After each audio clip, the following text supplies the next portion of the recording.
spoštovani vsi navzoči, spoštovani predstavniki medijev, vsi prav lepo pozdravljeni na tiskovni konferenci Slovenske škofovske konference. Kot je bilo že navedeno v sporočilu, je tema današnje konference imenovanje novega ljubljanskega nadškofa in metropolita.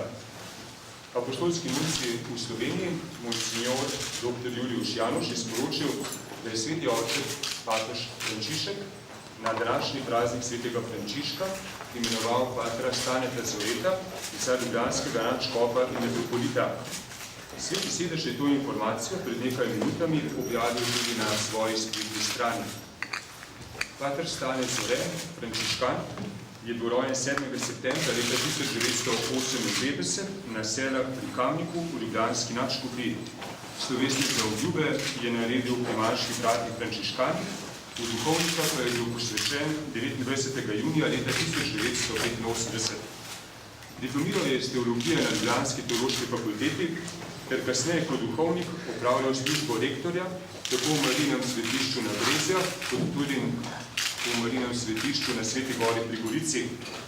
Do današnjega imenovanja je že drugi mandat opravljal službo provincijala Slovenske frančiškanske provincije Svetega Križa, ter bil obenem tudi predsednik konference redovnih ustanov v Sloveniji.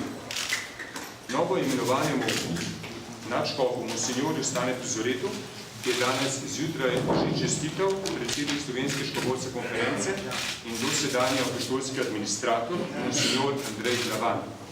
V pismu, ki ga je poslal iz Rima, sinode o družini, je izrazil svoje veselje, da bo ljubljanska nadškofija in cerkvena pokrajina dobila novega pastirja. Pri tem bodo koristile bogate izkušnje, ki si jih je pridobil kot provincial slovenskih frančiškanov in kot predsednik konference redovnih ustanov Slovenije. Vso ljubljansko nadškofijo in metropolijo monsignor Glavan vabi, da novega nadškofa podprejo z vztrajno molitvijo. Monsignor Glavan je na koncu v imenu vseh članov Slovenske škofovske konference novo imenovanemu ljubljanskemu nadškofu in metropolitu iskreno čestitev in izrazil pričakovanje, da bodo v prihodnje tesneje sodelovali. Imenovanje patra Staneta Zoreta za novega nadškofa je lepo presenečenje tako zanj, kot tudi za vso našo slovensko cerkev. Zato že danes napovedujem in lepo vabim, da bo imel pater Stane Zore prihodnji petek, 10. oktobra ob 12. uri v galeriji Družine tiskovno konferenco, na kateri bo tudi na voljo za vsa vprašanja medijev. Obenem vam sporočam, da datum njegovega posvečenja še ni določen. V nadškofiji Ljubljana pa bodo v kratkem oblikovali odbor za pripravo posvečenja.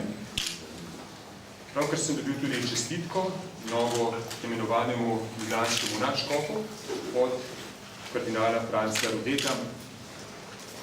Spoštovani gospod nadškof, ob vašem imenovanju za ljubljanskega nadškofa in metropolita vam iz srca čestitam, obljubljam duhovno bližino in molitven spomin pri gospodovem oltarju. Po častnem umiku vašega predhodnika in dolgem medobju brez ordinarja v Ljubljani so pričakovanja vernikov in slovenske javnosti zelo velika in vaše pastirsko poslanstvo bo toliko težje. Z vami smo tudi mi, slovenski škofje, duhovniki, redovniki, sestre redovnice in vse sveto Božje ljudstvo. Naj vas na priprošnjo svetega Frančiška Asiškega spremlja in krepi Božja milost in naj vam stoji ob strani device Marija iz Narodnega svetišča na Brezjah. To so besede kardinala Rodeta ob današnjem imenovanju patra Staneta Zoreta za novega nadškofa. Spoštovani predstavniki medijev, na koncu se vam najlepše zahvaljujem za udeležbo na današnji tiskovni konferenci. Kot je bilo rečeno, za vsa vprašanja bo novo imenovani nadškof na voljo v prihodnji petek ob 12. uri v teh prostorih. Obenem pa vam bomo že danes poldne iz tiskovnega urada Slovenske škofovske konference posredovali še dodatne informacije v zvezi z njegovim dosedanjim delom. Najlepša hvala.